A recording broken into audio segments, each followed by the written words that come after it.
The blue glow of the Nexus station light shined through the large window of the meeting room. Commander Alan Foster stood with his hands clasped behind his back. His blue uniform was neat and pressed, showing the small Earth Alliance patch on his shoulder. He watched the alien representatives argue with each other across the round table. "This is your final decision, Ambassador Martinez?" asked Zelnar, the tall, gray-skinned leader of the Zalari. His 4 eyes blinked in different patterns, showing his anger. Olivia Martinez nodded. Her short black hair barely moved as she stood firm before the council. "It is. Earth and all human colonies are officially withdrawing from the Galactic Council, effective immediately." The room erupted in loud voices. Some alien representatives shouted. Others made clicking or humming sounds in their own languages. The translation devices on the table worked hard to keep up. Alan had seen this coming for years. The Council had never treated humans as equals. When Earth joined 50 years ago, the Council promised to share technology, open trade routes, and protect human interests. Those promises turned out to be empty. "You cannot survive without us," said Muvari Prime, the insect-like leader of the Muvarians. His mandibles clicked as he spoke. "Your species is primitive. Your technology is basic. You need our protection. We have managed quite well despite your restrictions," Ambassador Martinez replied calmly. "For decades you have limited what technologies we could access.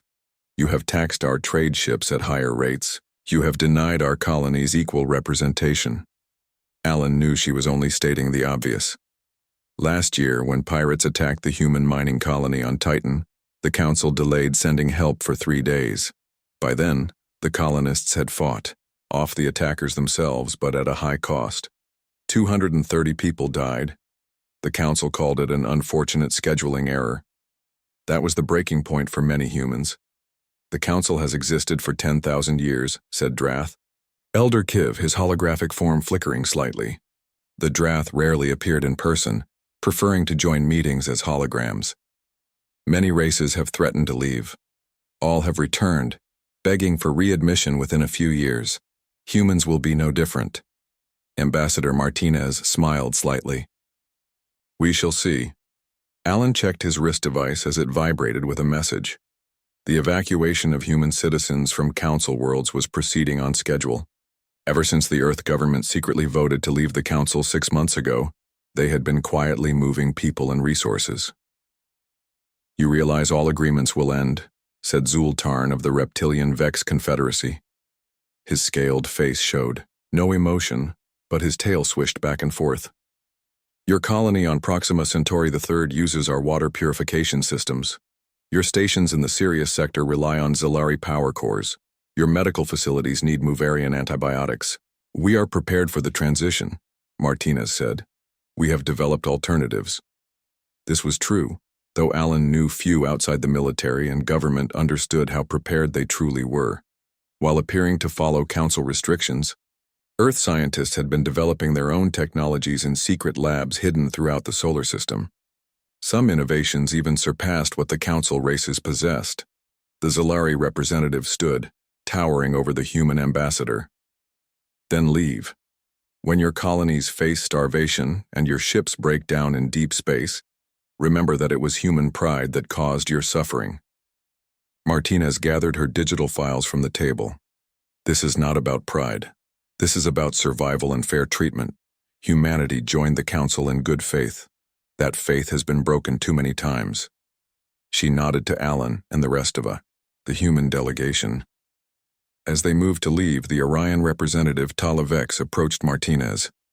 The blue-skinned humanoid spoke quietly, but Alan was close enough to hear. "Not all of us agree with the elder races," Tala said. "The Orions remember when we were in your position. Perhaps we can talk." "Unofficially," Martinez nodded slightly. "The Earth Embassy will remain open for another 30 days before we complete our withdrawal. You are welcome to visit." Alan led the way out of the chamber and down the curving hallway toward the docking bay, where the USS Harbinger waited. The ship was officially listed as a diplomatic vessel, but it carried enough firepower to fight its way out if necessary. The council had a history of detaining representatives who displeased them. "Do you think they'll try to stop us?" asked Daniel West, the youngest member of the delegation. His face showed concern as they walked past groups of aliens who stared at them with various expressions. "They won't risk open conflict," Alan replied. "Not yet. They believe we'll fail on our own." Once aboard the Harbinger, Ambassador Martinez gathered the crew on the bridge. "All human diplomatic personnel have been accounted for. We are the last to leave." Captain Lisa Chen nodded from her command chair. "We've received clearance to depart, though they've placed us in the slow departure queue. Estimated wait time is 3 hours. "Override it," Martinez said. "Use the emergency diplomatic protocols. They're still valid until we clear Nexus space." Lisa smiled. "With pleasure, Ambassador." The Harbinger's engines hummed to life. Through the view screen, Alan watched as the massive space station grew smaller. Nexus Station had seemed so impressive when he first saw it 20 years ago as a young officer. Now it looked like a prison they were escaping. His communication device beeped with an encrypted message from Earth Command. He moved to a private corner of the bridge to read it. "Operation Independence is now active. All human ships and citizens are to return to Earth-controlled space immediately. Phase 2 begins at 600 Universal Time tomorrow." Alan looked up at the stars visible through the view screen. Phase 2 meant activating the defensive systems Earth had built in secret, systems the Council believed were decades beyond human capability. Systems that would ensure humanity would never again be at the mercy of alien powers who saw them as inferiors. "Setting course for the Sol system, Ambassador," Captain Chen announced. "We'll reach the jump point in 10 minutes. Ambassador Martinez stood beside Alan, her eyes also fixed on the stars ahead. "Do you think we're doing the right thing, Commander?" Alan nodded without hesitation. "I do. They never respected us. They never saw what humans are capable of." He smiled slightly. "But they will soon." The Harbinger accelerated away from Nexus Station, leaving behind the Galactic Council and 50 years of second-class citizenship. Ahead lay uncertainty, but also freedom and the chance to forge a new path among the stars, on human terms. What the Council didn't know, what they would soon discover, was that humanity had been preparing for this day for a very long time. 6 months passed since humanity left the Galactic Council. On Earth, in a facility buried deep beneath the Rocky Mountains, Nathan Reed adjusted his safety glasses and looked at the row of glowing blue tubes that lined the walls of the massive chamber. "Power levels stable at 97%, said his assistant, Janice Powell. Her fingers moved quickly across the control panel. "All nodes are communicating properly." Nathan nodded. "Begin the final activation sequence." This was the moment they had worked toward for 15 years. The quantum defense grid was humanity's greatest secret, technology that the Council believed was centuries beyond human capability. While Earth representatives smiled politely at Council meetings and accepted the scraps of tech the elder races offered, human scientists worked in hidden labs, making breakthroughs the aliens never imagined possible. "Activation sequence initiated," Janice announced. 30 seconds to full operation. Around the world and throughout the solar system, hidden transmitters powered up. The network would protect not just Earth, but all human colonies within 50 light years. Any ship entering human space without proper codes would find its systems mysteriously failing. Nathan's communication device beeped. He answered the call and saw Admiral William Harlow's face on the screen. "Is it ready, Dr. Reed?" the Admiral asked. "Yes, sir. Coming online now." The Admiral smiled. "Good timing. We've detected a Zilari scout fleet approaching the Proxima Centauri system, probably trying to check how our colony is doing without their technology." "They're about to get a surprise," Nathan replied. On the main view screen, a map of nearby space appeared with a web of blue lines connecting human worlds. The lines pulsed once, then settled into a steady glow. "The grid is active," Janice announced. "All systems functioning at optimal levels." Far away, in the Proxima Centauri system, the Zilari ship suddenly found their advanced sensors going dark. Their engines sputtered, leaving them drifting at the edge of the system where the human colony continued to function perfectly without Council technology. The Council had never understood humans. They saw Earth's compliance with technology restrictions as weakness. They didn't realize it was strategy. In New York City, Ambassador Karen Wilson welcomed representatives from the Krell Confederacy to the newly expanded Earth Diplomatic Center. The Krell were not Council members. They had remained independent for centuries, trading with Council worlds but refusing to submit to Council authority. "We appreciate your willingness to meet with us," Karen said to Prime Speaker Draz, a large, reptilian being with golden scales and intelligent eyes. Draz nodded his massive head. "The Council has denied us access to medical technology for generations. Your offer of an exchange is interesting." "Earth believes in fair trade," Karen replied. "We've developed treatments for the bone density disease affecting your colony, worlds. We're willing to share them in exchange for access to your gravitic technology." "The Council claims humans cannot be trusted," Draz said, watching her reaction. Karen smiled. "The Council also claimed we couldn't survive without their help. Yet here we are, not only surviving but thriving." She activated a holographic display showing human colonies across nearby star systems. All were functioning at capacity or better, since breaking from Council restrictions. "Our agricultural production has increased by 30%, she explained. "Without the Council's special taxes on human goods, we can offer better prices to trading partners." The Krell representative made a rumbling sound that passed for laughter in his species. "The Muvarians are already feeling the loss of human food exports. Their colony on Delta Pavonis has requested emergency supplies from the Council." Karen had expected this. The Council races had become dependent on human farms, mines, and factories, all while looking down on humans as primitive. Now they were scrambling to replace what Earth no longer provided.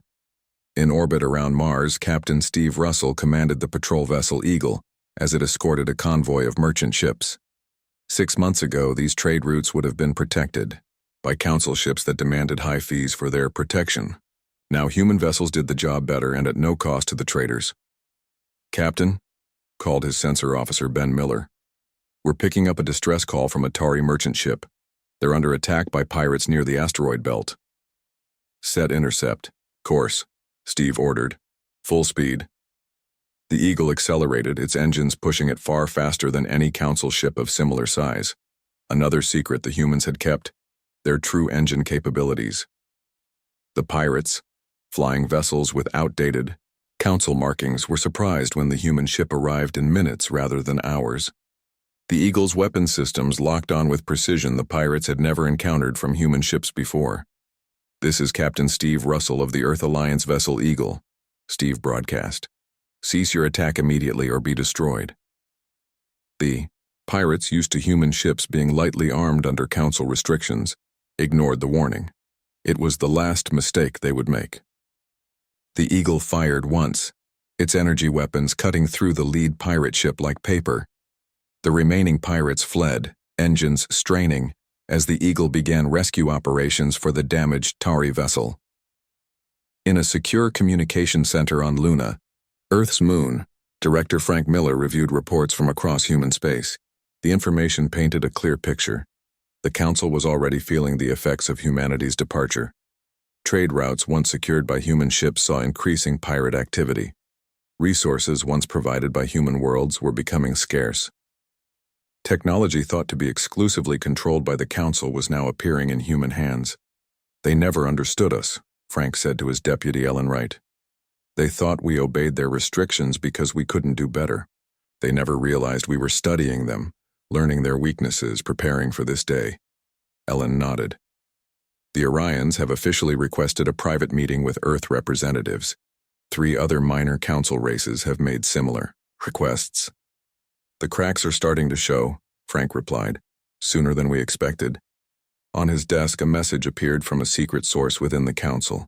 It contained minutes from an emergency meeting where the elder races argued about how to respond to the human departure. The Zalari wanted immediate military action. The Muvarians suggested economic sanctions. The Drath counseled patience, certain that humans would come crawling back. None of them proposed what might have worked years ago, treating humans as equals. Frank smiled as he closed the report. They still don't understand what they're dealing with, and by the time they figure it out, it will be too late. Outside his window, Earth shone blue and beautiful against the blackness of space, no longer a junior member of an alien council, but the center of a growing network of independent worlds united by fair trade and mutual respect. Exactly what the council had failed to provide. 1 year had passed since humanity's withdrawal from the Galactic Council. On Orion Prime, the capital planet of the Orion Confederation, Earth's new embassy stood in stark contrast to the curved, flowing architecture of the Orion buildings. The human structure was solid and practical, built from materials brought from Earth rather than using council-approved designs and components. Inside the embassy, Patricia Davis watched a live feed of the emergency council session. As Earth's chief observer to non-council worlds, her job was to monitor the political fallout of humanity's independence. What she saw today exceeded all expectations. On the large screen, representatives from 23 species argued loudly. The Zalari ambassador pounded his fist on the table, causing translation devices to bounce. "The Orion Confederation has betrayed the Council," the tall alien shouted. "Their defense pact with humans violates our oldest laws." The blue-skinned Orion representative Talavex remained calm. "The Council's laws permit independent defense agreements. Perhaps you should read them more carefully." Patricia smiled. The Orions had been the first major species to recognize that humanity's departure had changed the balance of power. The Bariside Defense Pact, signed yesterday, gave Orion ships access to human quantum technology in exchange for access to their vast trade networks. Her assistant, Carl Bennett, entered the room. "The Drath are demanding a private channel with Earth," he said. "They seem quite upset." "Let them wait," Patricia replied. "They've made us wait plenty of times." On the screen, the Muvarian representative raised all 4 of his limbs in what his species considered a threatening display. "The humans have stolen Council technology and shared it with non-members. We demand immediate military action." Talavex laughed, a sound rarely heard in Council chambers. "What technology have they stolen? The quantum grid protecting their worlds? The advanced propulsion systems their ships now use openly? Humans developed these themselves while you were busy restricting their access to your outdated systems." The Council chamber erupted in angry shouts and gestures. Patricia tapped a command on her tablet, recording the session for analysis back on Earth. The Council was fracturing faster than anyone had predicted. Her communication device beeped with a message from Admiral William Harlow. "Phase 3 approved. Proceed with disclosure protocol." Patricia nodded to Carl. "It's time. Send the data package to our friends." Carl pressed his hand against a secure scanner. From the embassy's communication array, encrypted data streamed to 7 key worlds, all younger council members who had suffered under the same restrictions as humanity. The data contained proof of what humans had suspected for decades. The elder races had deliberately suppressed technological advancement among newer council members. They had hidden medical breakthroughs that could have saved billions of lives. They had restricted space travel to maintain their control over resource-rich systems. In orbit above Earth, Greg Parker met with a surprising visitor aboard the defense platform Freedom. As head of Earth Alliance security, he rarely dealt directly with alien representatives, especially those from council worlds. Yet here was Zin Tath, a high-ranking intelligence officer of the Drath, one of the oldest council races. The Drath appeared as a shimmering, partly translucent humanoid figure. Like all his kind, Zin Tath's physical body remained on his homeworld while his consciousness controlled this remote form. "Your security measures are impressive," the Drath said, looking around the station. "We detected none of this when you were under council observation. We learned to hide things well," Greg replied. "Your people gave us plenty of practice." The Drath made a sound that might have been a laugh. "Indeed, the council underestimated human adaptability." He moved closer. "I come with a warning, Mr. Parker. The Zalari and Muvarians are planning military action against Earth. They fear what you have begun." Greg was not surprised. Earth's intelligence network had reported unusual movement of council warships. "Why are you telling me this?" The Drath have never been friends to humanity. The Council is dying, Zintath said simply. For 10,000 years, it has maintained a certain balance. The elder races control, the younger races obey. But your departure has changed everything. That was the idea, Greg said. The Drath's form flickered slightly. You do not understand. The Council exists to control, not to elevate. When humans joined, we expected you to follow the pattern of all new species. Grateful for admission, obedient to restrictions, dependent on our guidance. Sorry to disappoint you. On the contrary, the Drath said, some of us are fascinated by what you have done. In 10,000 years, no species has left the Council and prospered. The alien's form moved around the room, studying Earth's defense systems. The Drath remember what the Council has forgotten. Adaptation is necessary for survival. Stagnation leads to extinction. In a hidden facility on Mars, genetic researcher Linda Morris reviewed data from her latest experiment. The Human Genome Project had taken an unexpected turn after independence. Without Council restrictions on genetic research, scientists had made remarkable progress treating diseases that had plagued humanity for centuries. She looked up as her lab partner, Henry Wallace, entered the room with excitement on his face. The Tauri delegate just arrived, Henry said. They brought genetic samples from their colony worlds. They're asking for our help with the plague that's been killing their children. Linda stood quickly. Get the samples to biosafety. I'll prepare the sequencer. The Tauri, an insect-like species with an advanced civilization, had refused Council membership for centuries. Their independence had cost them access to Council medical technology.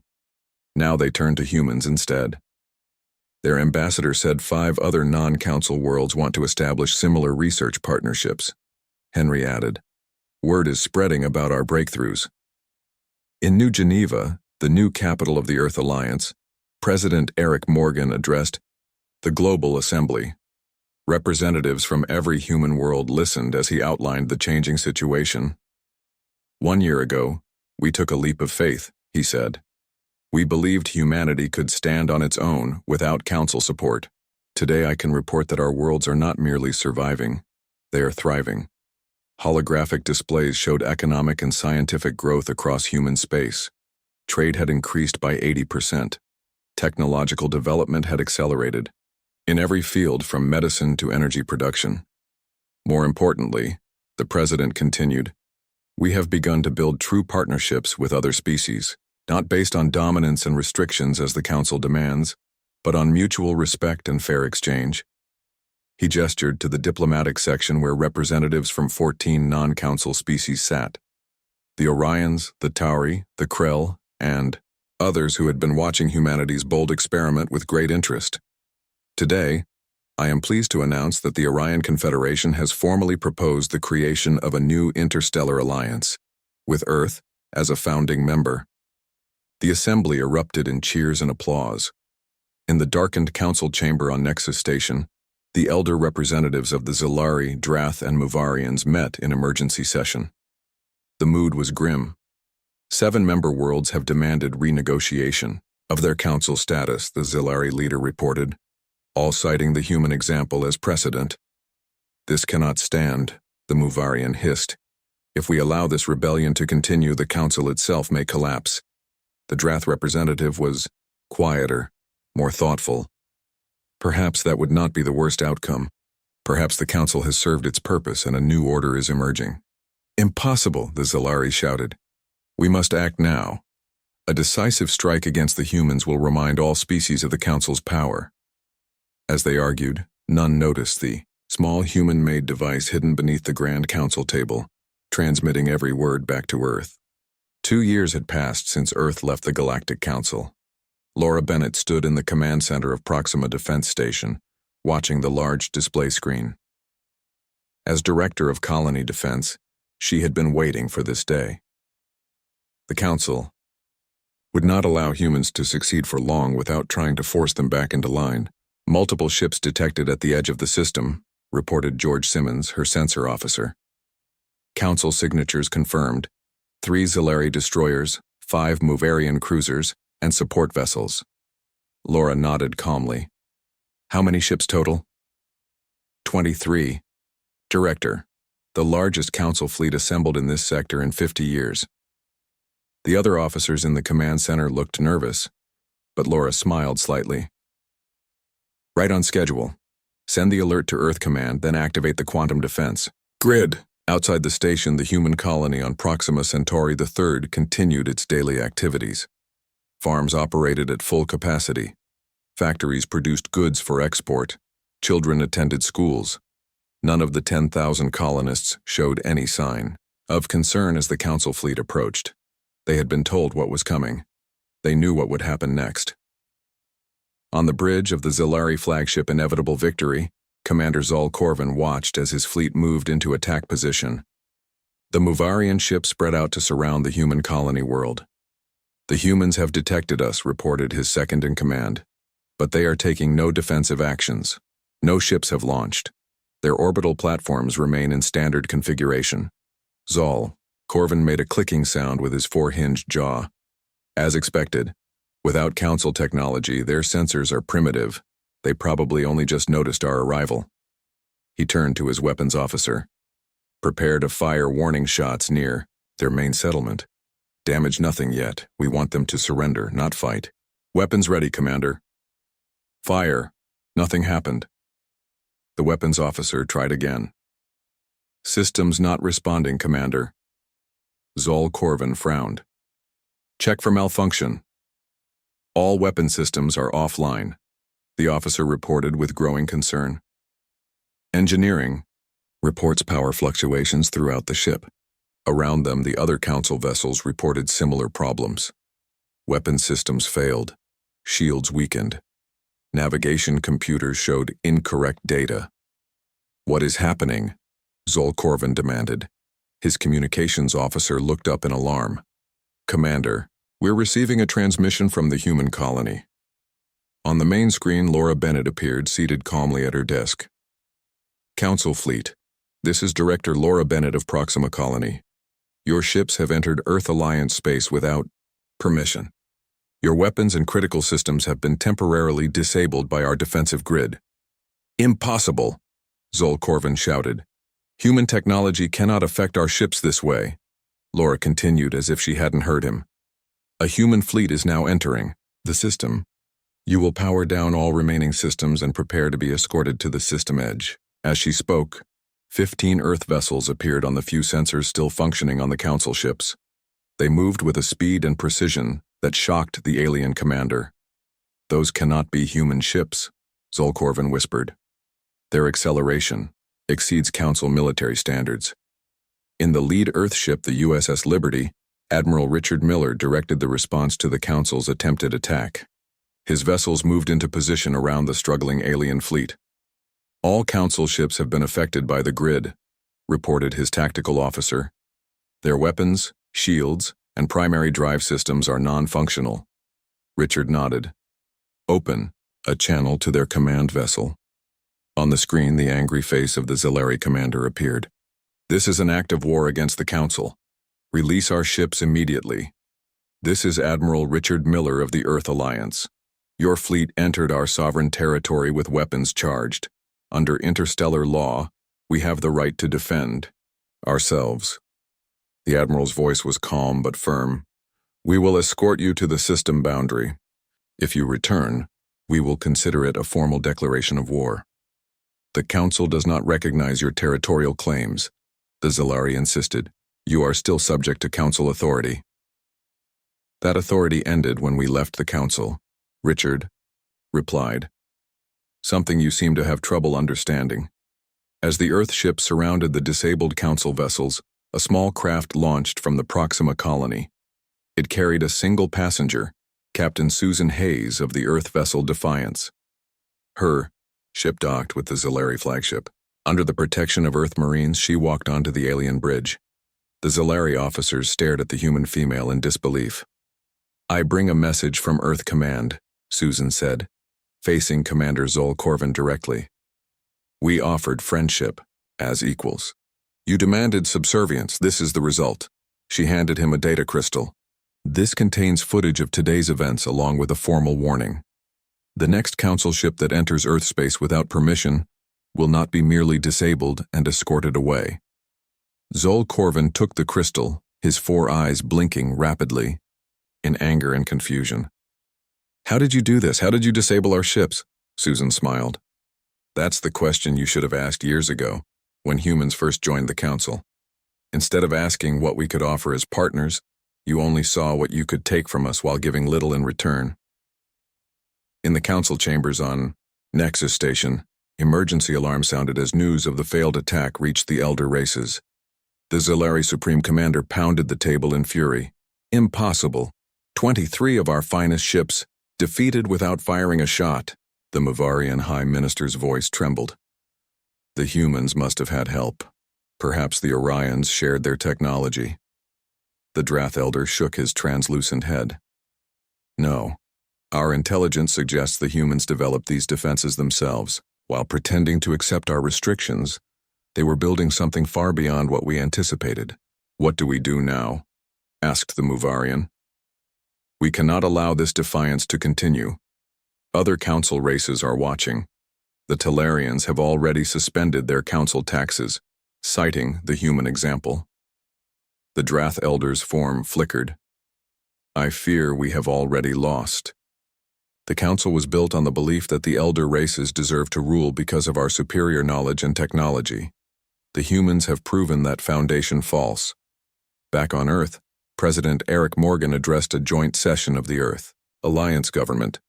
Representatives from all human worlds watched as he displayed images from the Proxima encounter. "Today, the council learned an important lesson about human resolve," and he said. "They believed that through force they could bring us back under their control. They were wrong." He showed footage of the council ships being escorted peacefully from the system. "We chose restraint today. We disabled their weapons but harmed none of their people. We demonstrated that humanity can defend itself without resorting to the aggression that has defined council policy for thousands of years." Applause filled the chamber. "Let this be clear to all species, council and non-council alike," the president continued. "Earth seeks friendship with all who accept us as equals. We will share our advances, trade fairly, and respect the sovereignty of others. But we will never again accept the role of second-class citizens in this galaxy."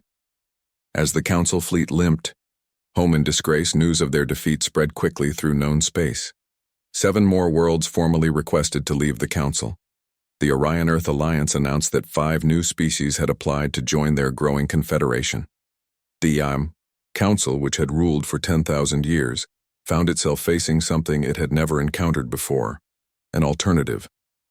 5 years had passed since humanity left the Galactic Council. The Great Hall of the New Earth Alliance headquarters in New Geneva buzzed with activity. Representatives from 37 different species gathered for the historic signing of the Galactic Confederation Chartered Admiral Alan Foster, now with gray at his temples, stood near the main entrance, watching the diverse group of aliens interact. 5 years ago, he had stood on the bridge of the USS Harbinger as it departed Nexus Station, uncertain of humanity's future. Now he welcomed beings from across the galaxy to a new kind of interstellar alliance, one founded on equality rather than dominance. "Quite a change from the council chambers, isn't it?" said a voice beside him. Ambassador Olivia Martinez approached, dressed in formal diplomatic attire. Her role in the transition had made her one of the most respected humans. In known space, Alan nodded. The council would never have allowed so many different voices to speak freely. Around them, species that had once been bitter enemies now talked peacefully. The tall, insect-like Tari stood near the reptilian Krell. The blue-skinned Orions shared drinks with the crystalline Vex. Former council races mingled with those who had always remained independent. "The signing ceremony begins in 10 minutes, Olivia said. "The president has asked you to stand with him during the proceedings." Alan followed her through the crowd. Many aliens nodded respectfully as he passed. Some had fought alongside humans during the brief but intense period known as the Council conflicts. Others had joined the growing alliance after seeing how the Earth-led coalition treated its members. In the center of the hall, Earth President Eric Morgan spoke with Tala Vex. now the Prime Minister of the Orion Confederation. The Orions had been the first major power to ally with Earth, taking a risk that had ultimately led to their increased prosperity and influence. Admiral Foster, the President greeted him. Today would not be possible without your service. You were there at the beginning. I simply followed orders, Mr. President, Alan replied modestly. Talavex made a gesture of respect with her four-fingered hand. The Admiral is too humble.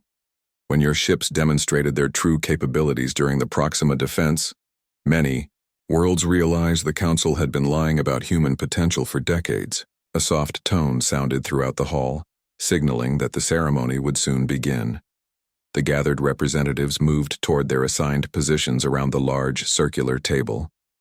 Unlike the Council table, where elder races had occupied elevated positions, this one placed all signatories at equal height. Among those present were several former Council races. The Talarians, the Vosk, and the Nar had all withdrawn from the Council after seeing humanity's success. Others, like the Brel and the Zinthi, had joined the new Confederation while maintaining minimal ties to the old order. Notably absent were the elder races.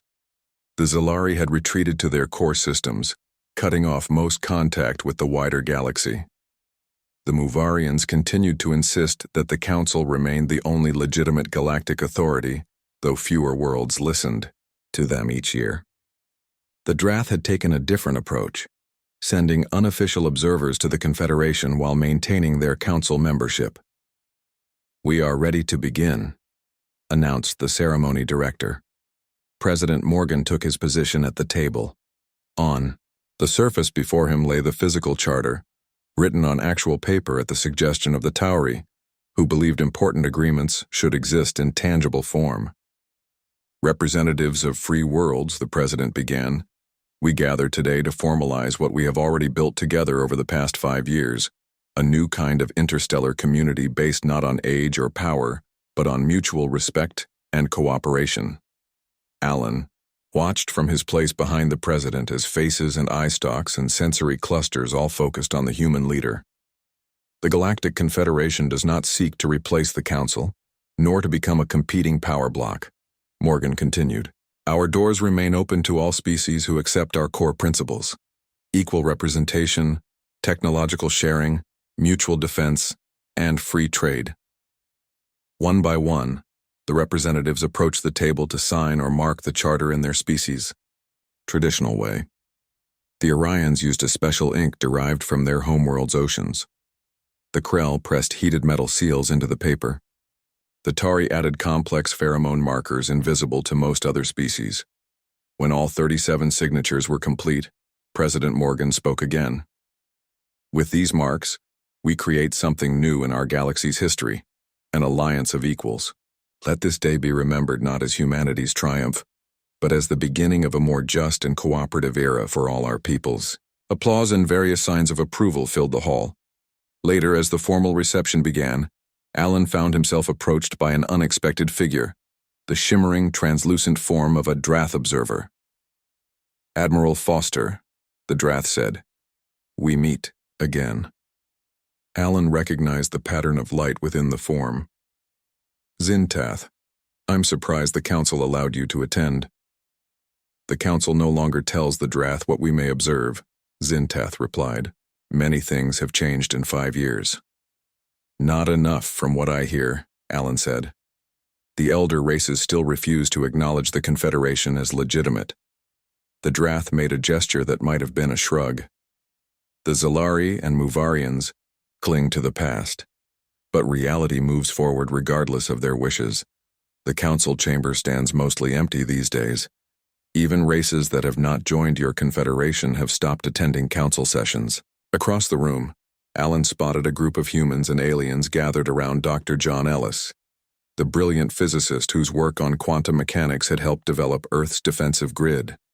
Now he led a joint research team with members from 12 species working on the next breakthrough, an intergalactic portal system. "Your Dr. Ellis tells me the first portal test will happen next month," Zintath said, following Alan's gaze. Alan nodded. "If it works, travel time between Confederate worlds will be reduced from weeks to seconds." Technology the Council might have developed centuries ago had we worked together rather than competing, the Drath observed. Perhaps that is the lesson in all this. Ambassador Martinez joined them, eyeing the Drath with professional caution. The ceremony was successful, she told Alan. All signatories have ratified the charter. And now the real work begins, Alan replied. Olivia smiled. It began 5 years ago, when we decided humans deserved better than what the Council offered, as the reception continued around them. Alan looked out the large windows to the Swiss mountains beyond. The path humanity had taken had been risky. There had been moments when he questioned whether leaving the Council was wise. But standing here now, watching former enemies become allies, seeing technology advance more rapidly through cooperation than it ever had through competition, he knew they had made the right choice. Humanity hadn't wanted to abandon the galactic community. They had simply refused to participate in a system designed to hold them back. In doing so, they had created something better, not just for themselves, but for all species willing to reach for the stars as equals.